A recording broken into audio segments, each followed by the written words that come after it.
pessoal, sejam muito bem-vindos ao terceiro episódio do podcast Frequência Jurídica, projeto de extensão do curso de Direito da UENG, Unidade Guanhães, coordenado pelo professor Jonathan Barbosa. Hoje vamos conversar sobre um tema difícil, mas extremamente necessário, o ciclo da violência doméstica. Muitas vezes as pessoas perguntam por que a vítima não vai embora, mas a resposta é muito mais complexa do que parece. Existem questões emocionais, psicológicas, sociais e até financeiras envolvidas nisso. E para aprofundar essa conversa, vamos usar também o filme Precisamos Falar sobre o Kevin, como ponto de reflexão sobre culpa, silêncios e relações familiares adoecidas. O filme aborda a complexa relação entre uma mãe e seu filho, desde a infância até a adolescência, marcada por conflitos emocionais e comportamentos perturbadores. A narrativa explora temas como maternidade, culpa, responsabilidade familiar e os possíveis fatores que influenciam a formação da personalidade violenta de Kevin. E comigo hoje estão minhas colegas Aldeides, Natália, Elibe, Daniela e Alaine. Natália, para começar, do ponto de vista da psicologia jurídica, o que faz tantas vítimas permanecerem em relações violentas? Oi, Arielle. Antes de tudo, é importante dizer que ninguém permanece numa relação abusiva porque quer. A violência doméstica costuma acontecer em ciclos. Primeiro vem a tensão, depois a agressão e logo em seguida aquele momento em que o agressor pede desculpas, promete mudar e demonstra carinho. Isso acaba confundindo emocionalmente a vítima. Aos poucos, ela perde a autoestima, confiança e até a capacidade de perceber que merece viver sem a violência. Além do medo, existe também esperança. Muitas mulheres acreditam que o agressor vai mudar, e é justamente isso que mantém o ciclo acontecendo. Isso aparece muito no filme também, né, Aldeides? Com certeza, embora o filme foque muito no Kelvin, ele mostra uma família emocionalmente adoecida. A mãe, Eva, vive praticamente isolada dentro da própria casa. O sofrimento dela quase nunca é percebido pelo marido, e isso torna tudo ainda mais doloroso. O filme mostra uma violência silenciosa, feita de humilhações, culpa e solidão emocional. E o mais forte é perceber como ela vai se calando aos poucos, como se começasse a acreditar que o problema estivesse nela. E isso tem muito a ver com a pressão que existe sobre o papel da mulher e da mãe. A sociedade cria uma ideia de maternidade perfeita. Então, quando a mulher sente dificuldade, medo ou até rejeição dentro da relação familiar, ela acaba carregando a culpa. No caso da Eva, o filme sugere exatamente isso. Ela se sente responsável por tudo o que está acontecendo. E muitas mulheres em relações abusivas vivem algo parecido. Elas começam a acreditar que a violência acontece porque falharam como companheiras, mães ou mulheres. E isso enfraquece emocionalmente a vítima e dificulta muito o pedido de ajuda. E é assustador perceber como esse silêncio vai crescendo dentro da própria família. Daniela, diante desse cenário emocional tão complexo, como a Lei Maria da Penha ajuda no rompimento desse ciclo? Então, a Lei Maria da Penha foi um marco muito importante, porque ela reconheceu que a violência não é só agressão física, existe também violência psicológica, moral, patrimonial e sexual. Além disso, a lei trouxe mecanismos de proteção urgentes, como afastamento do agressor e medidas protetivas. Mas existe um desafio enorme, entender emocionalmente a vítima. Muitas vezes, a mulher denuncia e depois recua. Isso não significa fraqueza ou falta de caráter. Em muitos casos, ela está com medo, emocionalmente fragilizada ou dependente financeiramente. Quando o sistema de justiça não entende isso, a vítima acaba sendo julgada novamente. E é exatamente isso que a gente vê na prática. Muitas mulheres chegam completamente isoladas. O agressor afasta a vítima dos amigos, da família e até da própria identidade. No filme, por exemplo, a Eva perde muito da vida que tinha antes. E na realidade acontece igual. Tem mulheres que não têm para onde ir, não têm apoio emocional e nem independência financeira. Por isso, a rede de apoio é tão importante. A lei é fundamental, mas ela precisa caminhar junto com acolhimento psicológico, assistência social e proteção real para essa mulher conseguir reconstruir a vida. Mesmo depois do crime cometido pelo Kevin, a Eva continua visitando o filho e vivendo cercada pelas marcas daquela dor. Elibe, o que isso revela sobre vínculos traumáticos?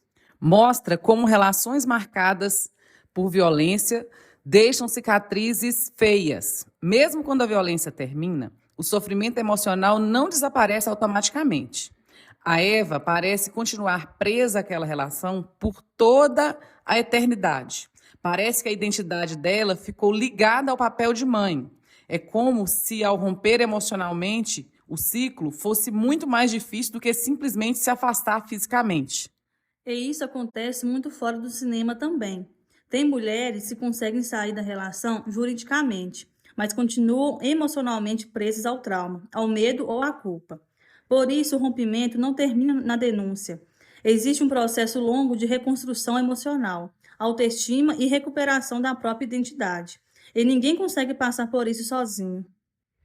Infelizmente, nosso tempo está chegando ao fim, então eu gostaria que cada um deixasse uma mensagem final. A violência começa muito antes da agressão física. Precisamos aprender a reconhecer e combater também as violências silenciosas. Não julgue o tempo da vítima. Acolhimento e escuta podem salvar vidas. A informação é uma ferramenta de proteção. Conhecer os direitos também é uma forma de enfrentamento. Precisamos falar mais sobre saúde emocional dentro das famílias. O silêncio pode adoecer gerações inteiras. Romper o ciclo da violência é difícil, mas nenhuma mulher precisa enfrentar isso sozinha. Muito obrigado, meninas, pelas falas de vocês. Bom, falar sobre violência doméstica é também enfrentar silêncios que a sociedade normalizou por muito tempo, né? Romper a dependência emocional em um contexto violento não é uma decisão puramente racional. Trata-se, na verdade, de um processo que assim podemos chamar de desmame afetivo. É uma reconstrução identitária. Por isso, a demora em romper o ciclo de abuso é a regra e não a exceção. A vítima precisa de tempo para desconstruir a culpa, né? Recuperar a identidade que foi apagada pelo relacionamento e estruturar uma rede de segurança mínima, tanto para si quanto para seus filhos também. Os dados mais recentes, eles revelam um cenário alarmante no país, onde a violência afeta milhões de mulheres, sendo o ambiente doméstico principal. Esse panorama da violência se divide em várias frentes detalhadas pelas estatísticas. Por exemplo, a Central de Atendimento a Mulheres, ela registrou um aumento de 23% nas denúncias do primeiro trimestre de 2026. A violência psicológica, para vocês terem noção, ela lidera como a mais relatada. Em seguida ali vem, né, as violências físicas, patrimoniais e sexual. O assassinato de mulheres, também por razões de gênero, continua em níveis críticos, evidenciando que quase 80% das vítimas são mortas pelos seus companheiros ou até mesmo os ex-companheiros.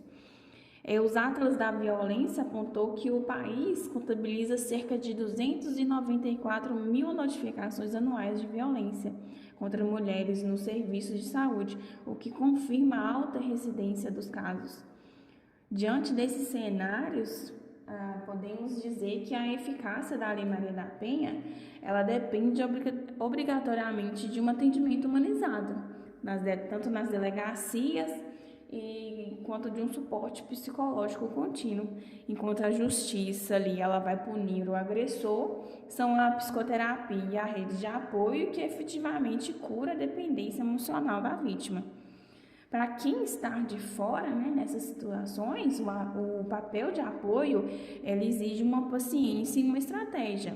Se você, né, que conhece alguém nessa situação, o primeiro passo fundamental é substituir o julgamento pela escuta ativa.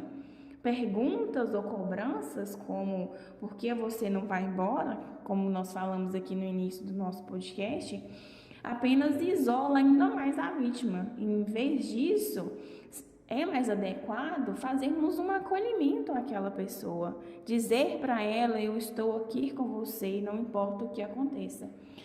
Esse assunto é um assunto muito complexo e devidamente detalhado, mas espero que nós conseguimos passar para vocês aqui uma mensagem. Nós estamos chegando no fim do nosso episódio, E gostaríamos de deixar, mais claro que romper a dependência emocional em um contexto de abuso não constitui uma decisão puramente lógica. Trata-se de um processo doloroso de desapego e reconstrução afetiva. Como discutido, o tempo de transição de cada vítima jamais deve ser interpretado como uma cumplicidade ou fraqueza. Ele representa, em verdade, o período estritamente necessário para que a mente e o amago recompunham uma identidade que foi sistematicamente silenciada pelo abuso.